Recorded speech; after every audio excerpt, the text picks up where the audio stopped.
Isaías capítulo 1, versículo 19 diz o seguinte: se quiserdes e me ouvirdes, comereis o melhor desta terra. Se quiserdes e me ouvirdes, comereis o melhor desta terra. Feche seus olhos, Pai, nós somos gratos ao Senhor. Porque a Tua palavra, ela é o poder de Deus. A Tua palavra, ela é o Evangelho, que é o poder de Deus para a salvação de todo aquele que crê, para a transformação de todo aquele que crê, para a transformação de todo aquele que a recebe como de fato ela é, a palavra de Deus. Inspira o nosso coração, Senhor, nessa noite. Nós queremos compreendê-la, Senhor Deus, queremos entendê-la, queremos a revelação da Tua palavra nessa noite, em nome de Jesus. Sabemos que é o Teu Espírito que traz essa revelação, esse entendimento, mas nós sabemos que o autor da Bíblia mora em nós, o Espírito Santo, aquele que inspirou homens para escreverem a Tua palavra. Ele habita em nós, o autor da Bíblia habita em nós, e nada melhor do que esse Espírito, o Espírito que é santo, para revelar a Tua palavra ao nosso coração. Aleluia. Obrigado, Pai, nós somos gratos a Ti, em nome de Jesus, amém. Você pode se assentar. Aleluia. Nós acabamos de ler aqui em Isaías capítulo 1, versículo 19, que se nós quisermos e se nós ouvirmos, nós iremos comer o melhor dessa terra, ou desfrutar das melhores coisas dessa terra. Aqui não está falando de comer o melhor dessa terra no que diz respeito a comer picanha com Coca-Cola. Por mais que você goste disso, e eu também, né? Para uns, a picanha com Coca-Cola é o melhor dessa terra. Para os nordestinos, talvez seja uma tapioca, né? Uma carne de sol com manteiga de garrafa, cuscuz, né? E assim por diante, né? Cada cultura tem o seu maná, né? Mas o melhor dessa terra aqui não está falando especificamente de comida, está falando de desfrutar o melhor que essa terra tem para nos oferecer. Agora, é interessante, queridos, que quando nós olhamos em outras versões, por exemplo, na Bíblia, a mensagem diz que se nós quisermos e nós ouvirmos, nós viveremos como reis nessa terra. Olha que coisa gloriosa. Quem quer viver como rei nessa terra? Mas que gente orgulhosa, essa que gente pomposa, essa está achando que é o quê? Tem o rei na barriga? Nós temos mesmo, o rei na barriga habita em nós, né? Jesus, ele habita em nós, e a Bíblia diz que nós somos reino e sacerdotes. Ele nos estabeleceu, ele é o rei dos reis. No reino de Deus, nós somos os seus reis aqui nessa terra. E é por isso que Isaías 1,19 diz que se nós quisermos e se nós ouvirmos, nós desfrutaremos, nós comeremos, nós viveremos como os reis aqui nessa terra. Amém? Desfrutando das melhores coisas que essa terra tem para nos oferecer. Agora, o fato de querermos isso, não significa que isso de fato vai acontecer. Se eu perguntasse para todos aqui, quantos querem viver essa realidade? Eu tenho certeza que 100% iria levantar a mão, né? A menos que haja algum masoquista aqui no meio que gosta de sofrer, mas eu sei que isso não faz parte da nossa realidade, né? Todos nós gostaríamos de viver isso que esta palavra está nos oferecendo ou falando que é possível viver. Agora, o fato de querer não significa que nós vamos viver isso. O texto, ele traz dois princípios aqui. Ele diz: se nós quisermos e se nós ouvirmos. Querer todos querem, ouvir alguns ouvem. Agora, aqueles que querem e aqueles que ouvem desfrutam. Aqueles que querem e aqueles que não ouvem não desfrutam. Não basta querer, é necessário você também praticar o segundo princípio, que é ouvir. Mas a palavra ouvir aqui, ela vai além de ouvir com os ouvidos naturais. Na verdade, não está falando aqui de ouvir apenas com a audição. Não é disso que está falando. A palavra aqui no hebraico é a palavra chamar, que significa ouvir com interesse e atenção a fim de obedecer. Ouvir com interesse e atenção com o propósito de obedecer. Eu sei que muitas vezes nós citamos esse versículo dizendo: se quiserdes e me obedecerdes, comereis o melhor dessa terra. Mas nós só podemos obedecer algo que antes nós ouvimos. Ouvimos e prestamos atenção, tivemos interesse naquele assunto e decidimos obedecer. E então, nesta prática, de fato, nós iremos desfrutar das melhores coisas dessa terra. Nós somos aqueles que de fato ouvem o Senhor, ou pelo menos devíamos ser esses que ouvem o Senhor. Jesus disse: as minhas ovelhas ouvem a minha voz. Nós somos ovelhas de Jesus. Eu costumo dizer que eu sou co-pastor de Jesus, né? Você é a ovelha principal do pastor principal, que é Jesus, né? Você não é minha ovelha, por mais que você congregue nessa igreja, está debaixo do meu pastoreio, mas o seu principal pastor é Jesus Cristo, né? Ele é o cabeça da igreja, foi ele que pagou o preço da sua salvação, não fui eu, graças a Deus, né? Então ele deve levar o crédito. Mas esse Jesus, ele disse: as minhas ovelhas ouvem a minha voz. Agora, a questão é, como ouvir o que o Senhor está falando? Como é que esse povo aí diz que ouve a Deus? Eu nunca ouvi a Deus. Na verdade, querido, pode ser que você já ouviu, mas você não percebeu que era Deus falando. E nessa noite nós vamos entender um pouquinho como é essa questão de ouvir o que Deus está falando. Como é que eu posso ouvir o que Deus está falando? De fato, todas as vezes que nós lemos a Bíblia, ou todas as vezes que nós ouvimos uma ministração da palavra de Deus, ali nós estamos tendo a oportunidade de ouvir Deus, ou de ouvir a Deus. Mas não é todas as vezes que eu leio a Bíblia que eu ouço a Deus? Não. Não é todas as vezes que eu ouço uma ministração da palavra de Deus que eu estou ouvindo a Deus? Não. Não, você pode estar ouvindo com a audição, mas o texto que nós lemos aqui no princípio, quando a palavra ouvir aqui, ela é traduzida, significa ouvir com interesse e atenção, a fim de obedecer. Ou seja, todas as vezes que eu leio a Bíblia, eu tenho a oportunidade de ouvi-la com atenção, com interesse e com uma finalidade: obedecer os princípios que nela estão contidos. Todas as vezes que eu ouço alguém pregando a palavra, estou tendo a oportunidade de ouvir com atenção e ser despertado no interesse de obedecer os princípios. Ou seja, como é que eu posso ouvir a Deus? Me expondo à sua palavra. Agora, veja bem, queridos, quando eu olho para a Bíblia, eu descubro algumas coisas bem interessantes. Lá em Provérbios 20, 27, diz que o espírito do homem, o coração do homem, ele é a lâmpada do Senhor. Ou seja, o seu coração ou o seu espírito, é nesse lugar que Deus fala. Muitas vezes nós queremos ouvir Deus falando de forma audível, isso é possível. Mas a principal maneira com que Deus fala, ou a maneira mais comum que Deus fala, é o nosso coração. Ele fala através da sua palavra, ele fala através de ministrações, mas Deus, ele vai comunicar ao nosso coração coisas que ele deseja para nós.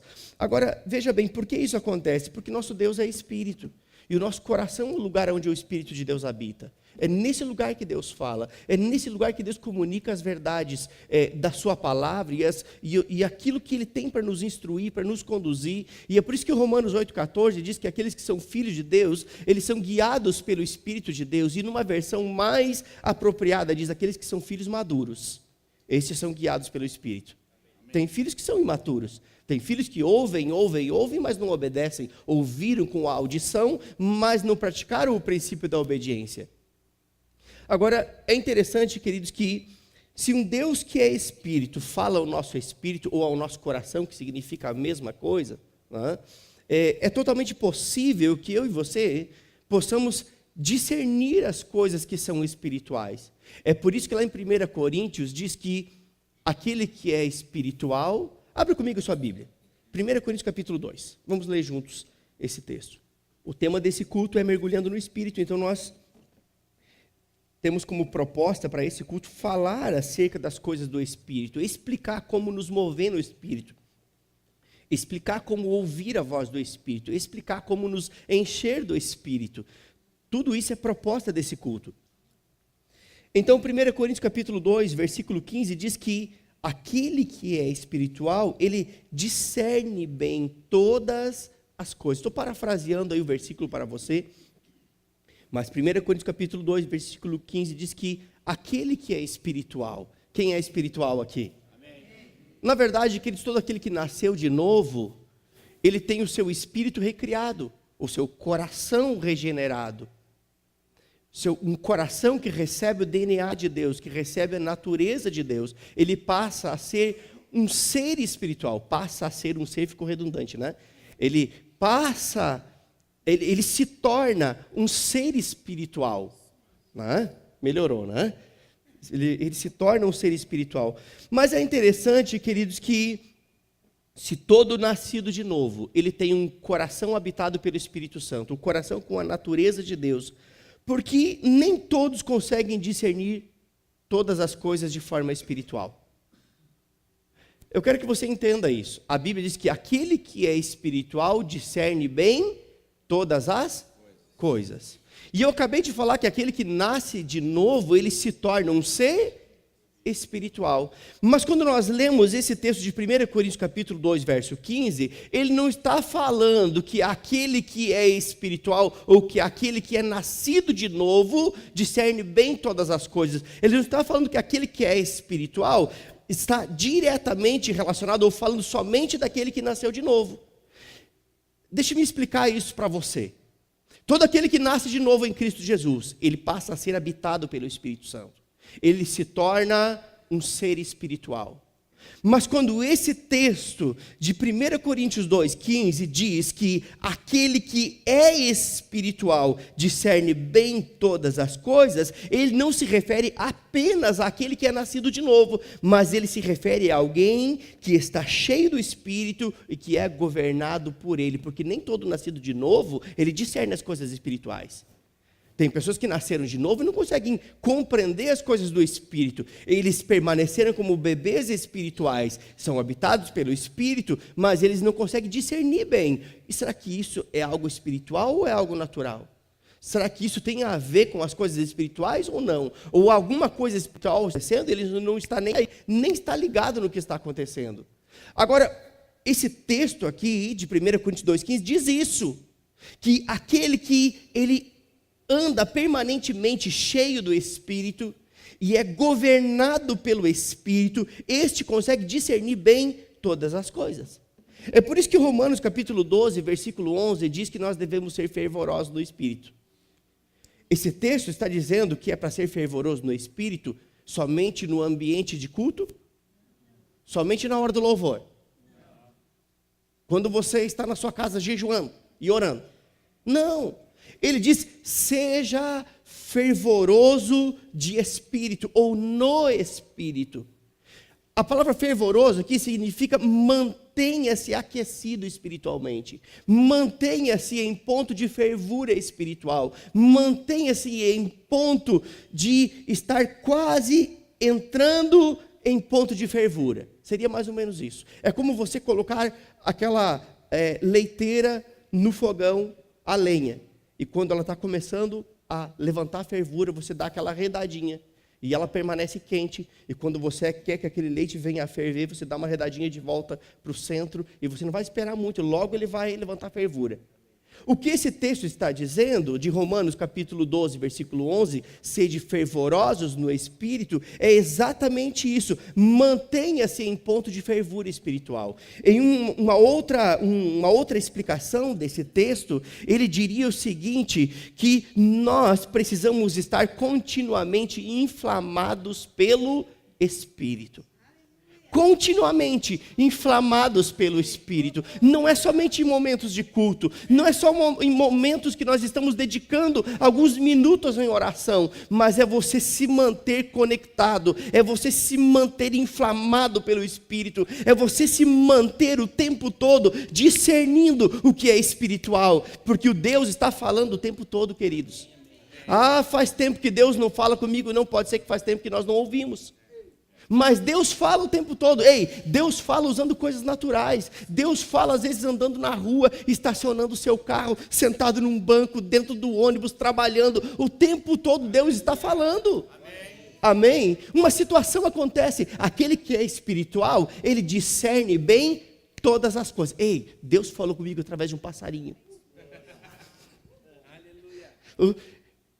É interessante que esses dias, acho que eu já falei isso no outro culto, eu estava olhando para fora na janela e eu via a nuvem de cerração da serra chegando, se aproximando. E Deus falou comigo, é assim que a minha nuvem de glória vem para aqueles que me buscam. Vem como um rolo. Agora, Deus ele usa de fato coisas naturais, mas é só os espirituais que vão interpretar as coisas naturais como espirituais. O natural é só uma cerração. Mas o espiritual discerne, ei, Deus está falando algo ao meu coração. Essa é a proposta de Deus. E para isso, nós precisamos nos manter espiritualmente aquecidos. Agora, como é que eu posso me manter nessa condição? Como é que eu posso me manter espiritualmente aquecido? Como que eu posso me manter em ponto de fervura espiritual? Abra sua Bíblia em Efésios capítulo 5. Efésios capítulo 5, a partir do versículo 17 em diante, diz o seguinte: por esta razão, não vos torneis insensatos ou tolos. Para um pouquinho, olhe para cá. O apóstolo Paulo, falando dos Efésios, ele diz: ei, não se tornem insensatos. Paulo estava escrevendo para a igreja de Éfeso, para crentes. E quando ele diz não vos torneis, ele estava dizendo que é possível se tornar. Só pode se tornar um insensato aquele que não é um insensato. É ou não é verdade? Você só pode se tornar algo que você não era. Então o apóstolo Paulo está alertando aqui, ele diz: olha, não se tornem insensatos, não se tornem tolos, mas procurai compreender qual a vontade do Senhor. Então ele dizendo: olha, a maneira de você não se tornar um insensato é você descobrir a vontade do Senhor. A maneira de você não se tornar um tolo é compreender a vontade do Senhor. E todos nós sabemos que a vontade do Senhor ela é boa, agradável e perfeita. Agora o texto continua e diz o seguinte: e não vos embriagueis com vinho em que há dissolução, mas enchei-vos do Espírito. Basicamente o que ele está dizendo: não se embriague com o vinho, se embriague do Espírito. É isso que ele está dizendo. Não se embriague com o vinho, mas se embriague com algo que produz vida, algo que mantém você aquecido espiritualmente, algo que mantém você espiritualmente pronto para discernir bem todas as coisas. Enchei-vos do Espírito. Aí o verso 9 diz como nós nos enchemos do Espírito. Diz o seguinte: não vos embriagueis com vinho em que há dissolução, mas enchei-vos do Espírito. Verso 19 diz como: falando entre vós com salmos, entoando e louvando de coração ao Senhor com hinos e cânticos espirituais. Então não adianta você ficar ali dizendo: Senhor, me enche, me enche, me enche, me enche, me enche. Nada vai acontecer. É você que se enche. A palavra diz: enchei-vos. Eu me encho. Como eu me encho? Cantando ao Senhor, salmodiando ao Senhor. Sabe o que é salmodiar ao Senhor? É você deixar o seu coração, que é habitado pelo Espírito Santo, fluir como uma cachoeira palavras ao Senhor. Ah, mas eu não canto nada, querido, eu também não. Eu não posso dizer que isso é bíblico, mas eu creio. E eu posso crer até que cachorro voa. Eu creio que, por mais desafinado que sejamos, por mais que nós não consigamos desenvolver ali uma melodia agradável, mas eu acho que existe uma nuvem espiritual, um filtro espiritual. Não é? É só um achismo, gente, não está na Bíblia isso. Porque se eu cantar, metade da igreja acho que vaza, a outra metade fica com vontade, mas por respeito fica. Mas o texto diz que a maneira de nos enchermos do Espírito é salmodiando ao Senhor. Sabe que a maneira mais fácil de salmodiar ao Senhor é você pegar um versículo da Bíblia e começar a cantar a Ele. Comece a cantar. Comece a cantar um versículo e você vai perceber, queridos, que vai começar a fluir, fluir, fluir, porque dentro de nós há um rio. A Bíblia diz isso: de dentro de vós fluirão rios de águas vivas. E são esses rios que nos conduzem de forma inspirada a salmodiar o Senhor. E você vai perceber que quando você começa a cantar a Ele, salmodiar a Ele, o seu espírito ele começa a borbulhar, e logo você quer começar a orar em línguas, porque a oração em línguas te edifica a sua fé, te deixa sensível espiritualmente. E você então está pronto, você está em ponto de fervura. Amém?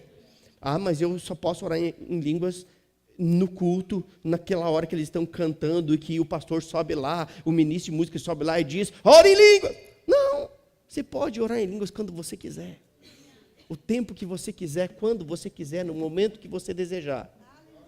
Você promove o ambiente espiritual, Você não depende de uma circunstância, não depende de um momento. Você promove um momento, você cria um momento. Amém? Você acha que Deus, Ele iria inspirar homens a escreverem algo que você não pode fazer? Não. Se Ele inspirou homens a escreverem algo para que nós façamos, é porque Ele nos deu as ferramentas para isso. Nos deu capacidade para isso. Amém? Então, queridos, nós podemos nos encher do Espírito, cantando ao Senhor, salmodiando ao Senhor. Mas é interessante, queridos, que não é só isso que nos enche do Espírito, não. O texto continua, ele não para aí, não. E ele continua dizendo o seguinte: dando sempre graças a Deus por algumas coisas. Por todas as coisas. Então, quando você recebe a sua folha de pagamento, você diz: que miséria de salário! Sabe o que é isso? Murmuração, alguém já disse que é como você dar oxigênio para o diabo. Não fui eu que disse isso, não. Alguém já disse isso. Que murmurar é como você dar oxigênio para o diabo sussurrar ainda mais no seu ouvido. Mas o texto está dizendo que uma das formas de nos enchermos do Espírito é sim salmodiando, cantando cânticos espirituais. E quando a Bíblia fala de cânticos espirituais, está falando de cânticos em outras línguas, ou cânticos inspirados no nosso coração. Mas o texto continua e diz: dando graças a Deus por tudo, dando graças a Deus pelo feijão e arroz com o zoiudo em cima, sem carne. Sabe o que é um zoiudo em cima? É bom demais da conta, só. Nós passamos 6 meses comendo arroz, feijão, carne moída quando tinha. Senhor, obrigado. Somos gratos pela carne moída. É isso aí mesmo. É assim, queridos. É por tudo. Mas eu tenho que ir no culto de busão. Querido, é melhor do que vir de a pé. Senhor, eu te dou graças porque eu tenho o vale, eu tenho o dinheiro para pagar o ônibus. É por tudo. Amém, amém. Amém? É uma forma de se encher do Espírito. Ninguém fala sobre isso, mas eu falo. O texto continua, ele não para por aí. Isso são formas de se encher do Espírito, de se manter espiritualmente aquecido. E diz o seguinte, verso 21. Sujeitando-vos uns aos outros no temor de Cristo. É impossível alguém se encher do Espírito andando em insubmissão. É sino como que retine. É como carroça vazia, como lata vazia. Faz muito barulho, mas não tem nada dentro. A forma de nos enchermos do Espírito é cantando ao Senhor, salmodiando ao Senhor, orando em outras línguas, sim, mas também sendo grato a Deus por tudo, queridos. Quando nós aprendemos a ser gratos por tudo, tudo vai chegar. Jesus foi grato, levantou as mãos e disse: Pai, eu te dou graças por essa multidão de 5 pães. É 5 pães, né? É isso? 5 pães e 3 peixes, é isso? 2 peixes, né? Já está multiplicando, né? Ele deu graças. Ele não murmurou. Ele disse: Senhor, que problema que você me arrumou. Olha esse povo faminto, eu só tenho isso. Não, disse: Pai, eu te dou graças por tudo. E a insuficiência superabundou. Amém? Se nós queremos ver a superabundância de Deus, precisamos aprender a dar mais graças a Deus. Por tudo. Pelo pouco, pelo médio e pelo muito. Amém? Aleluia. Aleluia. É impossível alguém se encher do Espírito se submetendo. Você pede algo e a pessoa faz diferente. Aí você, tranquilo, em amor, está tudo bem. Aí você pede de novo, faz diferente. Pede de novo, faz diferente. Faz que não ouve. Sabe, queridos, sujeitar-se uns aos outros não significa se sujeitar somente ao seu pastor. Eu acho interessante que a Bíblia, ela explica isso tão bem. Se sujeitar um ao outro, é você olhar para quem está do seu lado e entender que você precisa se submeter a ele. E se ele entender que precisa se submeter a você, não vai dar guerra. Não vai dar contenda. A Bíblia diz que nós devemos considerar o outro superior a si mesmo. Eu quero que você olhe para um lado e para o outro e veja essa pessoa como alguém superior a você. Olhe para o lado aí. Sabe de uma coisa, queridos? Nós temos a probabilidade de olhar um líder na igreja e considerá-lo superior e respeitá-lo mais porque ele é superior. É fato, é bíblico isso. Mas quando a Bíblia diz que nós devemos nos sujeitar um ao outro e considerar o outro superior a si mesmo, ela está dizendo que se nós andarmos nesse princípio, não vai haver fofoca, não vai haver contenda, não vai haver disputa. Sabe o que vai acontecer? Nós iremos promover o outro. Sabe o que é isso? Isso faz parte de encher-se do Espírito. Amém? Cada vez, queridos, que nós abrimos a nossa boca para falar mal de um irmão, é como se nós estivéssemos furando o saco. Sabe, eu me lembro, eu trabalhei em supermercado, e muitas vezes para colocar o pacote na prateleira, nós fazíamos pequenos furos, para o ar sair e acomodar melhor. Quem já foi supridor de supermercado sabe do que eu estou falando. Eu já fiz isso também, já fiz coisas muito mais difíceis que isso. Mas eu me lembro que, volta e meia, tinha umas crianças levadas que passavam nos pacotes de açúcar e faziam assim, ó. Tum! Faziam um buraco com o dedo. E quando o cliente ia pegar, derramava. E ele largava de lado e trocava por outro. O que eu estou querendo dizer com isso, queridos, que cada vez que nós falamos mal de um irmão, cada vez que nós não nos sujeitamos uns aos outros, cada vez que nós não damos graças a Deus, é como se nós estivéssemos furando o ambiente do Espírito para que ele se esvaia de nós. O Espírito Santo não sai de nós, mas é fato que nós podemos entristecê-lo. Sabe, queridos, da mesma maneira que aquela cliente largava aquele pacote furado e pegava outro, muitas vezes é assim que Deus tem que fazer com alguns. Estão tão vazios, mas tão vazios, que Deus não pode usá-lo. Tem que pegar outro que esteja cheio, outro que esteja abastecido, outro que esteja selado.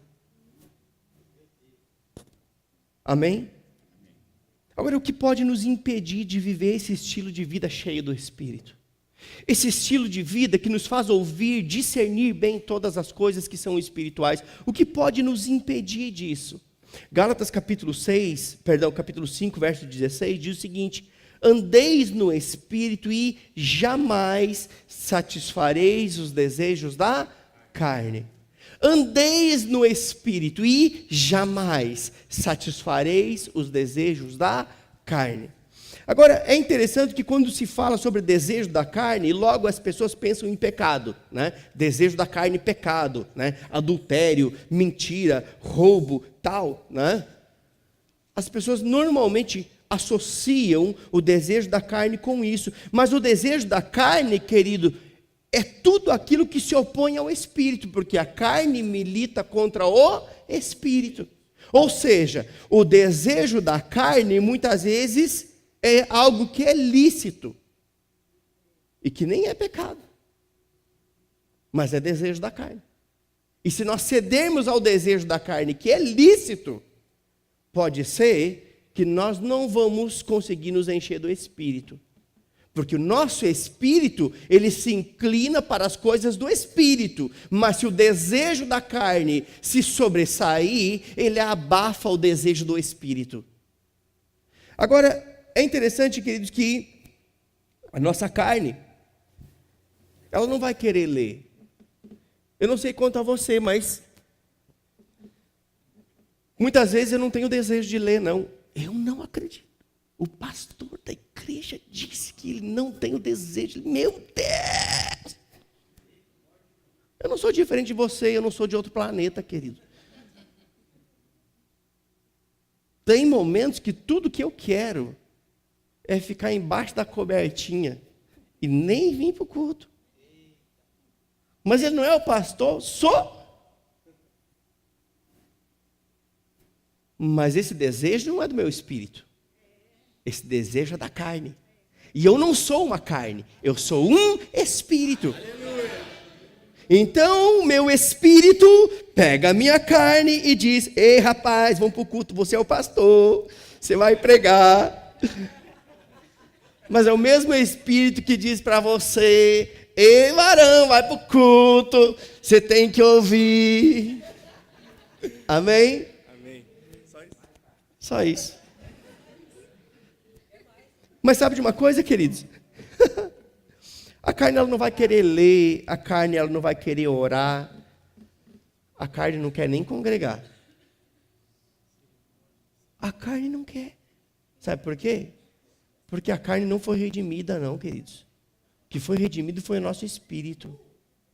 A carne não quer.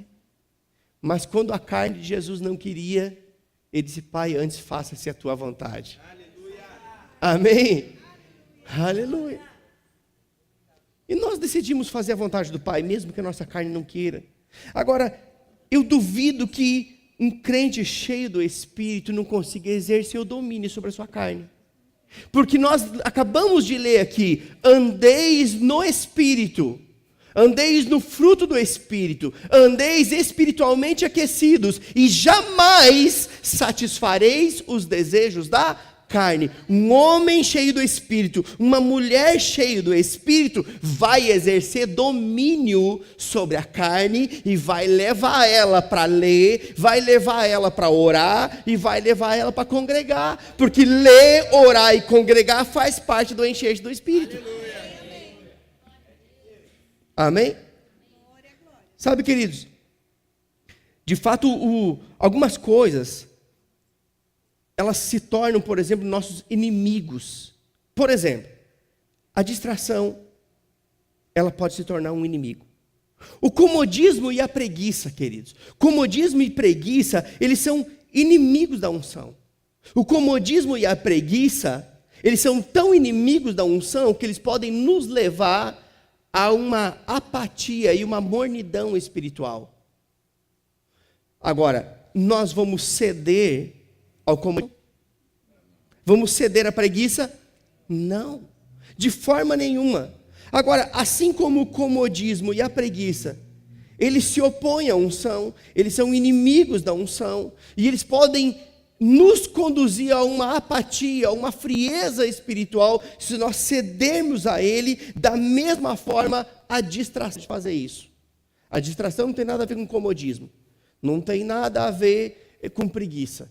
Distração é você dedicar um tempo a coisas, por exemplo, que são lícitas, mas que podem roubar parte do tempo que nós poderíamos dedicar ao Senhor.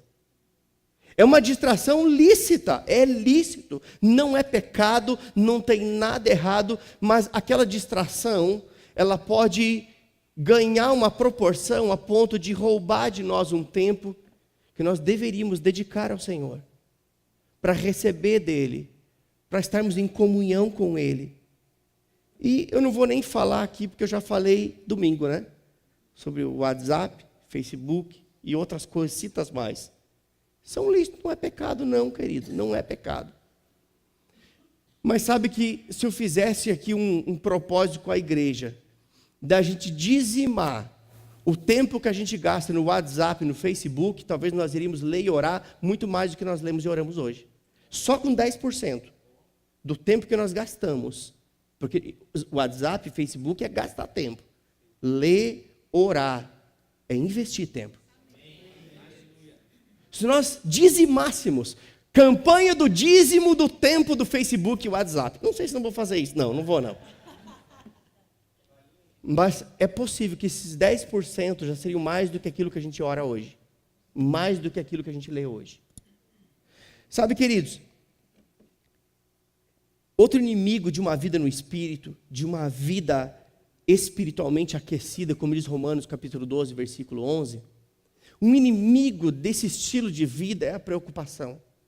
E a preocupação, ela pode deixar a nossa visão tão embaçada, mas tão embaçada, que nós não iremos conseguir perceber que a solução do problema muitas vezes está na frente do nosso nariz. O problema gerou uma preocupação.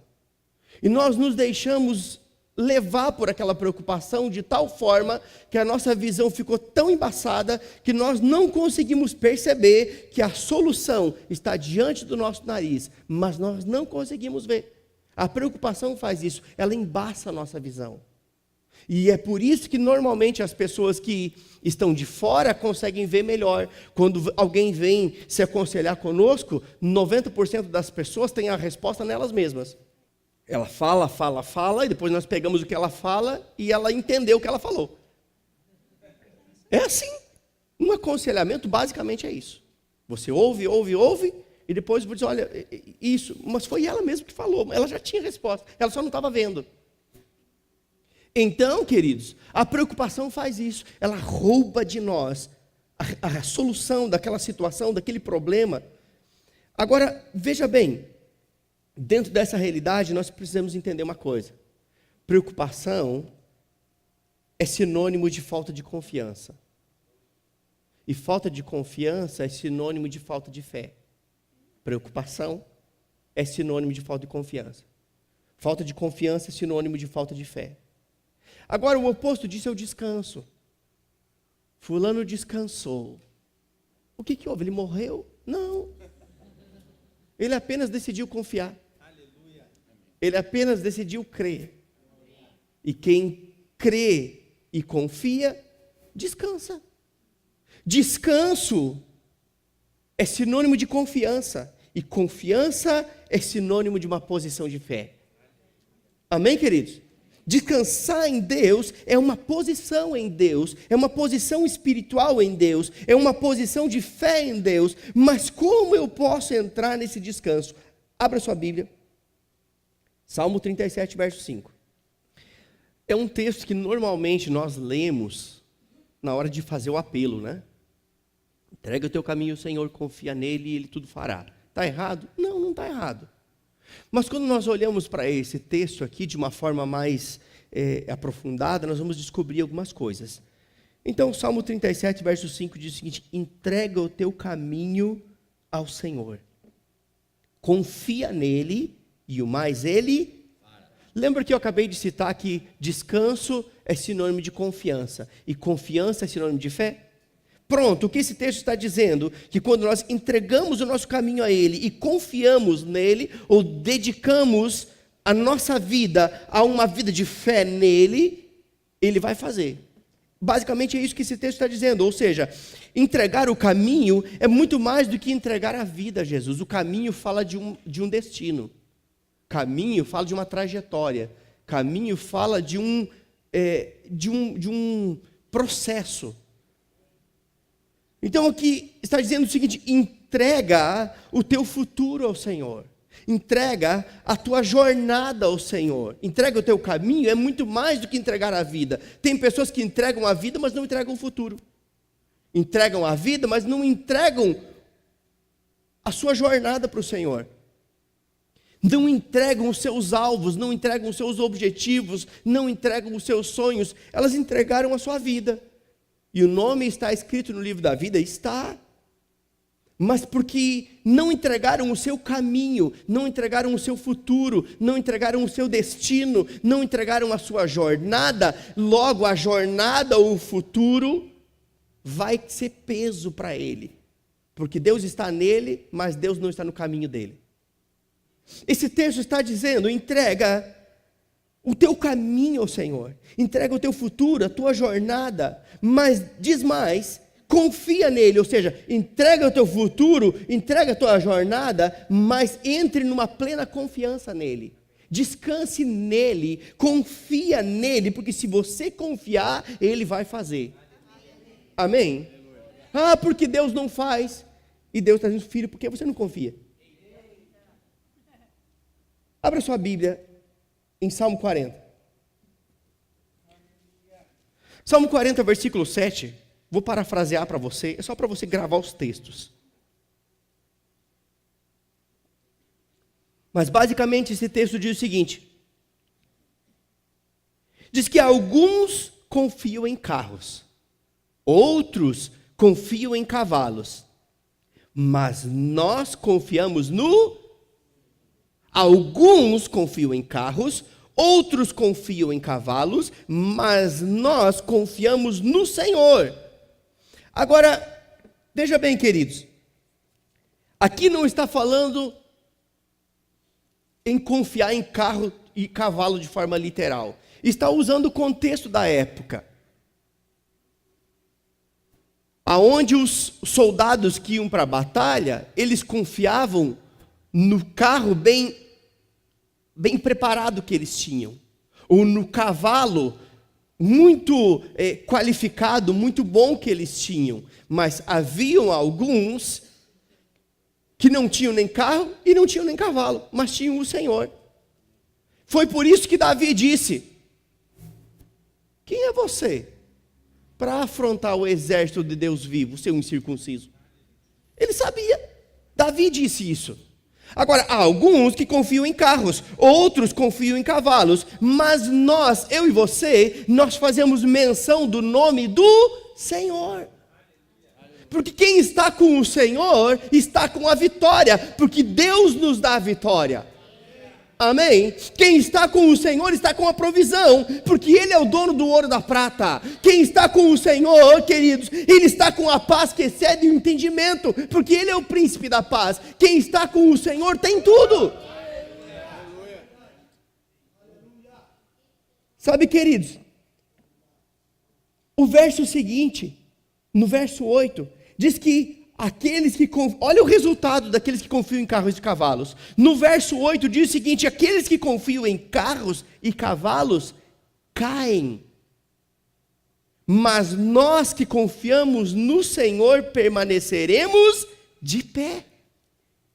Ele está dizendo: ei, se você confia em carro, se você confia na sua conta bancária, se você confia no seu trabalho, se você confia na sua empresa, se você confia nas pessoas que podem te ajudar, se você confia em qualquer coisa que seja natural, você vai cair. Mas nós que confiamos no Senhor, nós vamos permanecer de pé. Perceba que uma coisa não exclui a outra. Deus não quer desempregados. Deus quer pessoas trabalhando. Deus não está dizendo que é para você fechar a empresa. Ele está dizendo que quer que você prospere sua empresa. Mas entendendo que o gerente da sua empresa é Jesus. Ele é o dono. Isso é entregar o caminho a Ele. É mais do que entregar a vida. É entregar a sua jornada, o seu futuro. Tudo que você faz. Amém? Estes permanecem de pé. Agora, queridos, veja bem. Essa confiança que fala que alguns confiam, mas nós confiamos nele, essa confiança aqui, confiar nele, fala de uma posição de fé desprovida de preocupação. Ou seja, quando eu decido confiar, ao mesmo tempo eu decido descansar nele. Quando você diz que confia no Senhor, mas deixa a preocupação inundar o seu coração, você está se enganando a você mesmo. Porque confiança significa: agora eu larguei de mão toda preocupação, eu decidi me lançar nele, eu decidi confiar nele. E é por isso, queridos, que Salmo 37, versículo 7, diz o seguinte: descansa no Senhor e espera nele. Descansa significa confia no Senhor e espera nele.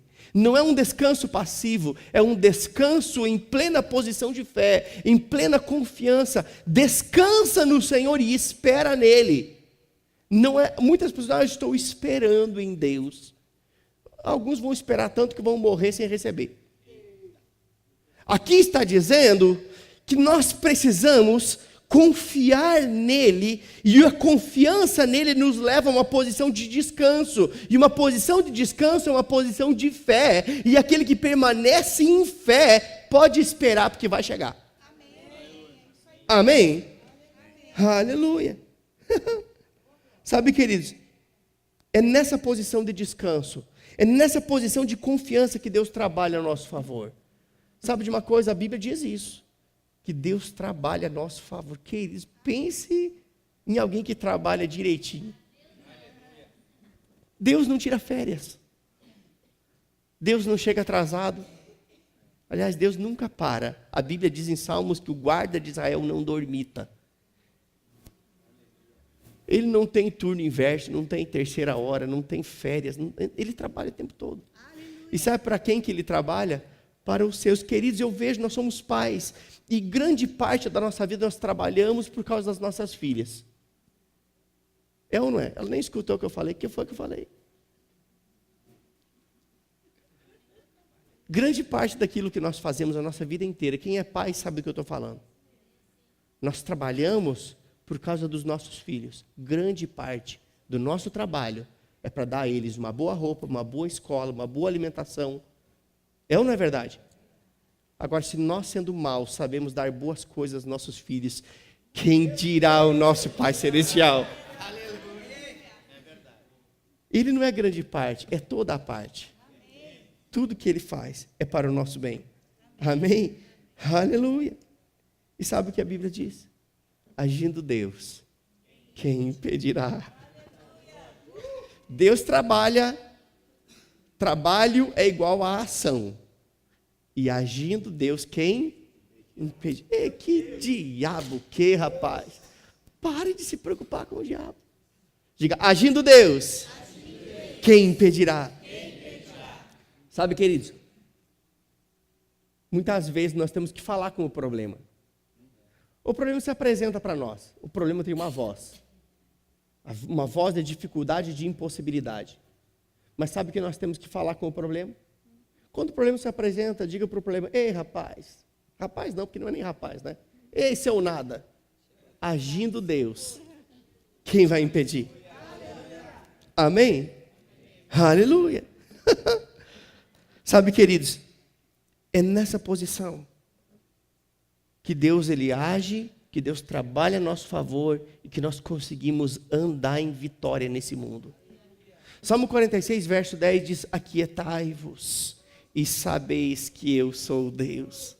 Muitas pessoas não sabem quem Deus é, sabe por quê? Porque estão atribuladas.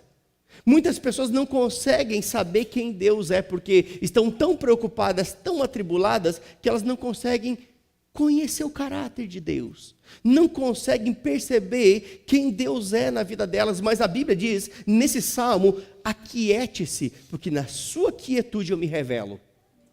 Na sua quietude eu estou liberado para trabalhar. A palavra quiete-se aqui é relaxa.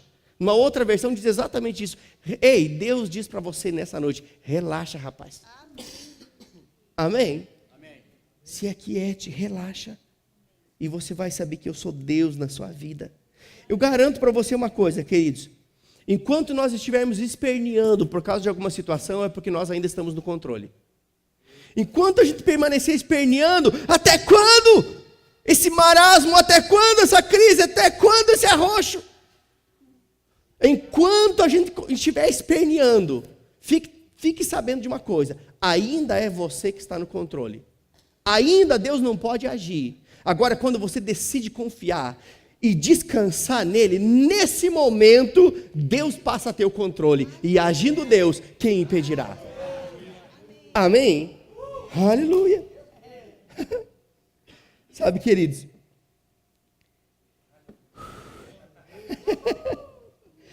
Eu preciso encerrar. Vai dar tudo certo. Deus é bom. Amém? Sabe, queridos? Deus, Ele fala na quietude, no descanso. A tribulação, a preocupação, ela é cera que tranca os nossos ouvidos espirituais. Nós não conseguimos ouvir Deus no meio da preocupação. Não conseguimos ouvir Deus quando estamos atribulados. Mas é nessa condição de quietude que nós conseguimos ouvir a Deus e tomar as decisões acertadas. Ei, Deus não quer que você erre. Errar é lícito? É lícito. Mas não é a melhor escolha. Sabe, queridos, é muito melhor a gente consultar a Deus. Eu só posso consultar a Deus se eu estiver em conexão com Ele. Você não consulta alguém se a ligação está falhando. Você não consulta alguém quando você está sem sinal. Você consulta alguém quando a linha está disponível. Quando nós consultamos a Deus, nós iremos errar menos. Aprender com os erros é lícito, mas não vamos ficar com a escolha pior. Não vamos precisar pedir socorro para Deus, consertar os nossos erros, queridos. O resultado de uma decisão errada é muito melhor consultar o Senhor. O que eu faço aqui diante dessa situação? Senhor, como eu procedo aqui? Se nós tivermos essa postura diante de Deus, nós vamos errar menos, nós vamos nos incomodar menos, iremos nos preocupar menos, seremos mais efetivos, mais produtivos. Amém? Aleluia. Sabe, queridos, eu costumo dizer que existe uma facilidade maior quando nós estamos no centro da vontade de Deus. É como você descer o rio a favor da correnteza. Eu não sei se você já nadou contra a correnteza, eu já tentei fazer isso. É horrível. Você dá uma abraçada em cima da outra, você olha para o barranco, você está no mesmo lugar. Você está esbaforido.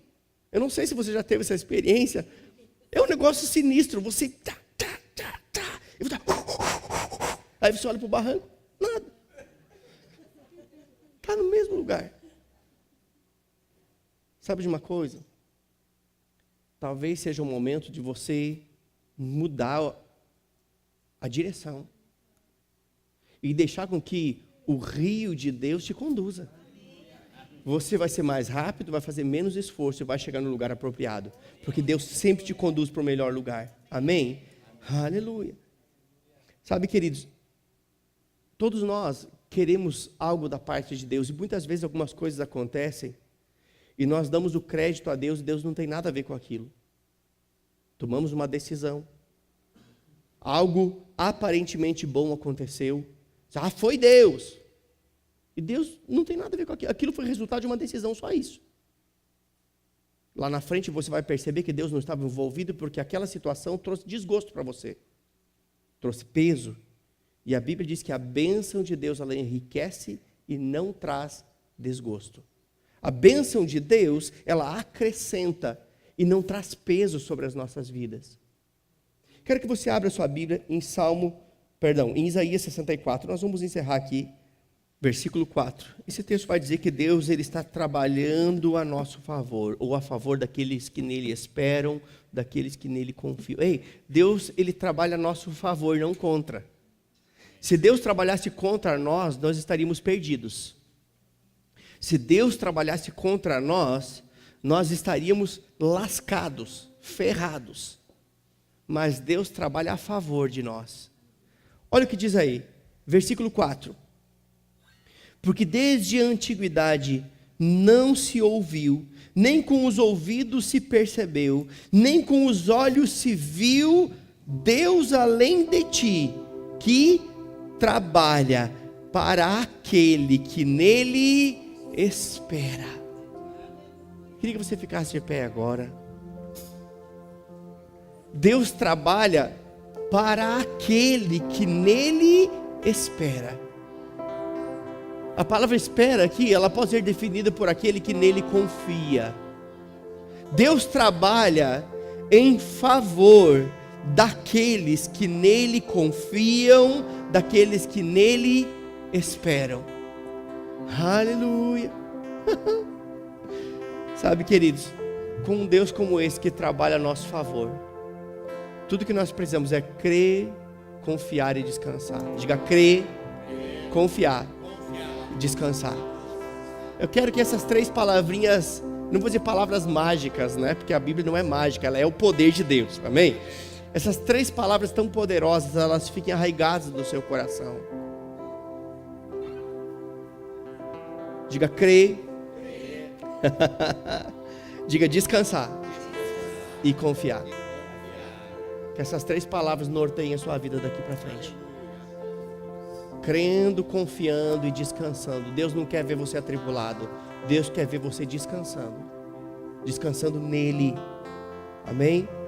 Agora, como é que nós podemos viver esse descanso do Senhor? Quando nós conseguimos discernir bem todas as coisas. E só pode discernir bem todas as coisas aqueles que andam na prática de Romanos 12:11. Sede fervorosos no Espírito. Só podem viver essa realidade discernindo, julgando, comparando bem todas as coisas, descansando em Deus, crendo em Deus, conhecendo a Deus, aqueles que se mantêm cheios do Espírito e são conduzidos pelo Espírito, guiados pelo Espírito.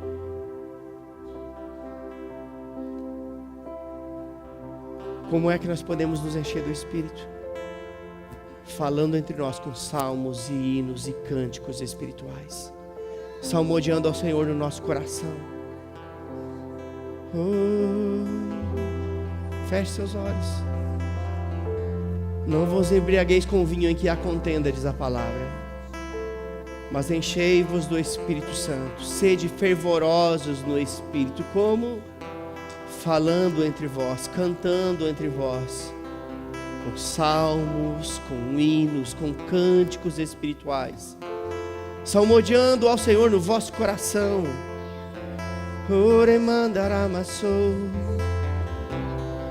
ore camaceramachei. Sem estardalhaço. Vamos entrar na dimensão do Espírito nesse momento. O Senhor tem respostas para algumas pessoas aqui. O Senhor tem algumas respostas para colocar no coração de algumas pessoas que estão aqui questionando o porquê disso ou o porquê daquilo.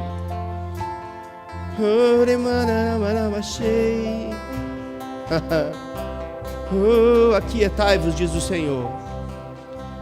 Aquiete-se, diz o Senhor, para que então você possa descobrir que Ele é Deus na sua vida. Um Deus que trabalha em seu favor, não contra você, a seu favor. O guarda de Israel, ele não dormita. Ita, ita, ita, ita, ita, ita.